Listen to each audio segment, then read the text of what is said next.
नाज़रीन मोहतरम, दौरे हाजरा में हमारे इर्द गिर्द जो बुराइयां पनप रही हैं,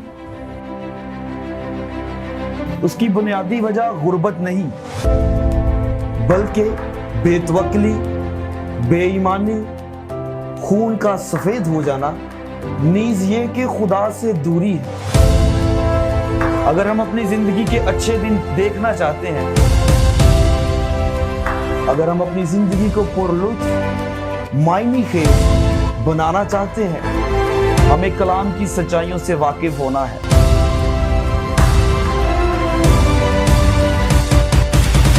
यही हकीकत है। खुदाए बुजुर्ग बरतर के जिंदा और जावेद नाम में तमाम होप टीवी देखने वालों की खिदमत में वकास फयाज का सलाम। नाज़रीन, आज एक बार फिर हम आपकी खिदमत में हाजिर हैं प्रोग्राम यही हकीकत है के साथ। जिस तरह खुशबू के बगैर फूल नामुकम्मल हैं, जिस तरह मछली को ज़िंदा रहने के लिए पानी की ज़रूरत है और तमाम जानदारों को ज़िंदा रहने के लिए ऑक्सीजन दरपेश है, इसी तरह अगर हमें आला मकाम हासिल करना है तो इसमें तालीम का बहुत अहम किरदार है। आज की जो स्टोरी आपके लिए हम लेकर आए हैं वो भी कुछ इसी ज़मर में है। जोसेफ एक मेहनतकश आदमी है, उसकी बीवी और 2 बच्चे हैं। जोसेफ बीवी और बच्चों की कफालत के लिए दिन रात मेहनत करता है।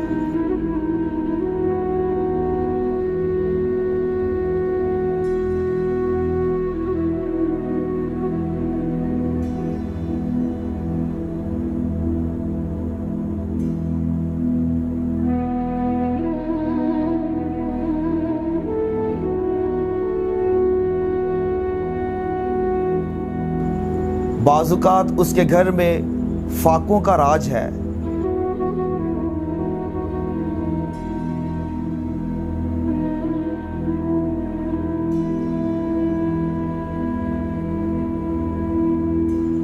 हालात इस कदर नासाज होते हैं, 2 वक्त की रोटी कमाना मुश्किल है।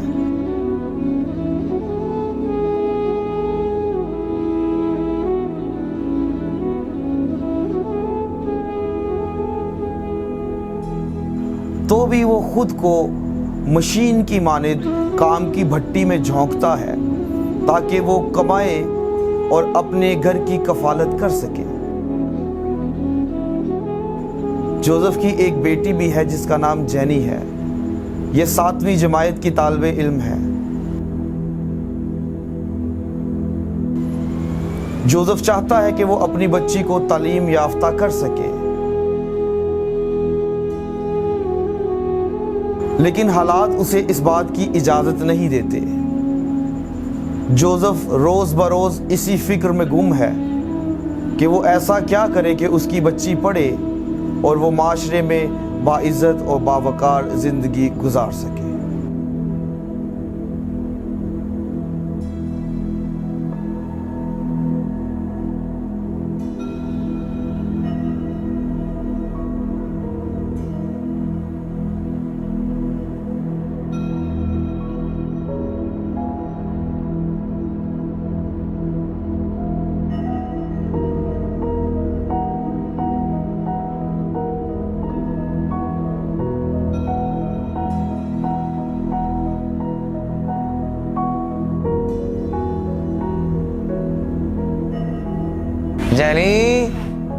जेनी बेटा,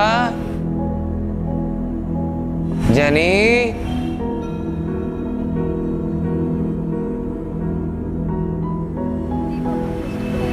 क्या हुआ बेटा? तुम रो क्यों रहे हो? क्या हो गया? जेनी, मेरे बच्चे क्यों रो रहे हो आप? क्या ऐसी वजह होगी? क्यों रोए जा रही हो? मुझे बताओ तो सही। किसी ने तुमसे कुछ कहा है? मम्मा कहाँ है तुम्हारी? जेनी की माँ, जेनी की माँ, ये क्या हो गया इसे? ये क्यों रो रही है जेनी? जब से स्कूल से आई है तब से रोती जा रही है ये। मुझे कुछ बताओ तो सही, मेरे बच्चे क्या हुआ? किसी ने कुछ कहा है इसे? स्कूल में कुछ बात हुई है? मेरे बच्चे मुझे बताओ तो सही। ऐसे बताओगे नहीं तो बाबा को कैसे पता चलेगा? आखिर कुछ रोने की वजह भी तो होती है। नहीं बताओ पापा को क्या हुआ आज स्कूल में। आपको उसने कुछ नहीं बताया? नहीं मुझे तो कुछ नहीं बताया। बाबा जब मैं सुबह स्कूल गई तो मेरा यूनिफॉर्म भी गंदा था और जूते भी खराब थे, तो असेंबली के दौरान मिस ने मुझे अपने पास बुलाया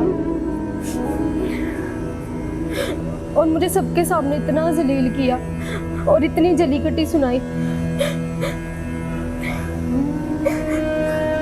और ये भी कह रही थी कि ना तुम्हारी फीस टाइम से आती,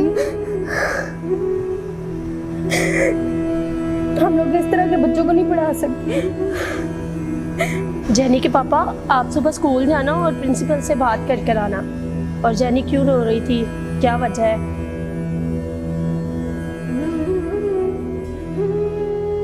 अच्छा चलो चुप कर जाओ, मैं स्कूल जाऊंगा और उसकी मिस से बात करूंगा। फीस ही तो देनी है, दे देंगे। ठीक है तुम अंदर जाओ जेनी, जेनी की माँ इसे अंदर ले जाओ।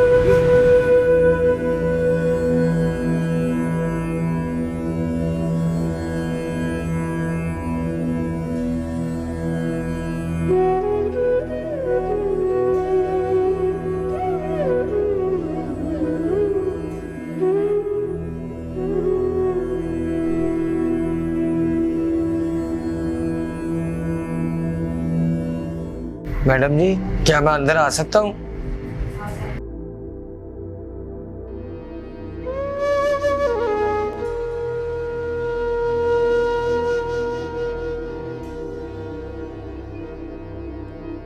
मैडम जी कल ऐसी क्या वजह हो गई कि जेनेट रोते रोते घर गई है? ना तो आपकी बेटी का जूता अच्छा है, यूनिफॉर्म भी गंदा और किताबों का तो आप पूछे ही नहीं। मैडम जी अभी हालात कुछ ठीक नहीं है, जब हालात ठीक होंगे नया यूनिफॉर्म और बकाया जात भी आपके अदा कर दूंगा। हमने ये स्कूल भूखों नंगों के लिए नहीं खोला हुआ। अगर आप फीसें नहीं भर सकते, बाकी अखराजात पूरे नहीं कर सकते, तो प्लीज इसे घर ले जाएं और किसी सरकारी स्कूल में इसका दाखिला करवाएं। ऐसे बच्चों के लिए ना तो हमारे पास वक्त है और ना ही जगह।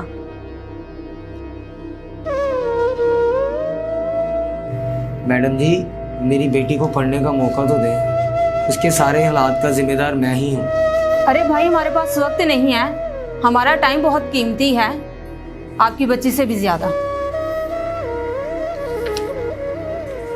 मैडम जी मैंने सुना है कुछ लोग आपके स्कूल को डोनेशन देते हैं ताकि गरीब और बेसहारा बच्चों का आप आसरा बन सकें।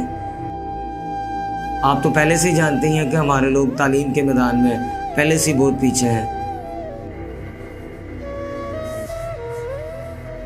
जितना महीने का कमाते हैं वो तो बिलों की अदायगी और खाने पीने की चीज़ों में ही खर्च हो जाते हैं। कभी कभार तो हालात इस कदर नासाज हो जाते हैं कि सौदा सल भी उधार लेने की नौबत आ जाती है। मेरे पास तो कोई मुस्तकिल नौकरी भी नहीं, मैं क्या करूं? ये तो आपको बच्ची को स्कूल दाखिल करवाने से पहले सोचना चाहिए था।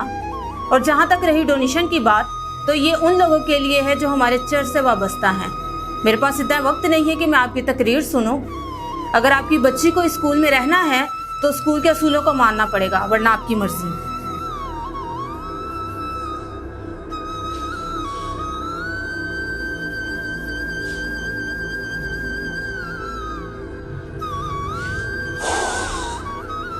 आप जिन चर्चिस के अरकान हैं उन चर्चिस के रहनुमाओं से कहें भरे आपके बच्चों की फीसें, हम किसी दूसरे का हक नहीं आपको दे सकते।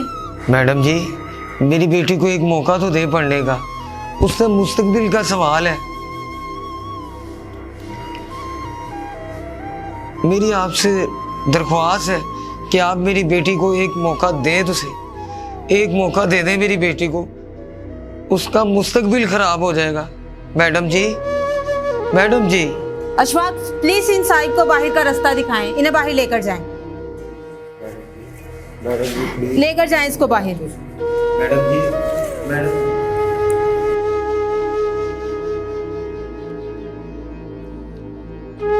पता नहीं कहां से चले आते हैं ऐसे लोग, फजूल में दिमाग खराब कर दिया।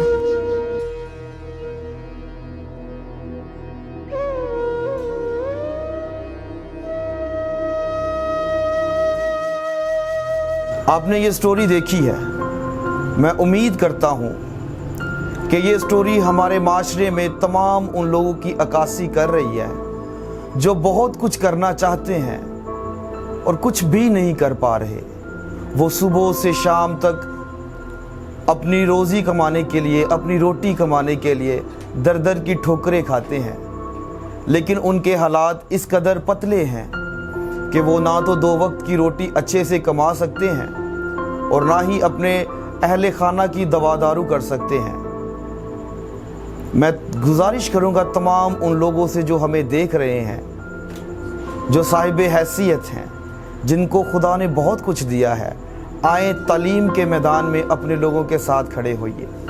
देखिए अपने गिरदोनवा में जो लोग पढ़ नहीं सकते उनकी फ़ीसें दीजिए, जो लोग हुनरमंद हैं उनको सहारा दीजिए, ताकि हम अपने माशरे को, अपने मुल्क को कामयाबी की राह पर गामज़न करें और हम जिंदा कौमों में शुमार किए जाएं। मैं उम्मीद करता हूं इस प्रोग्राम के वसीला से आपने बहुत कुछ सीखा है। मुझे और मेरी टीम को अपनी दुआओं में याद रखिएगा। देखते रहिए होप टीवी और इस प्रोग्राम को शेयर करना, इस पर कमेंट करना मत भूलिएगा। May God bless you.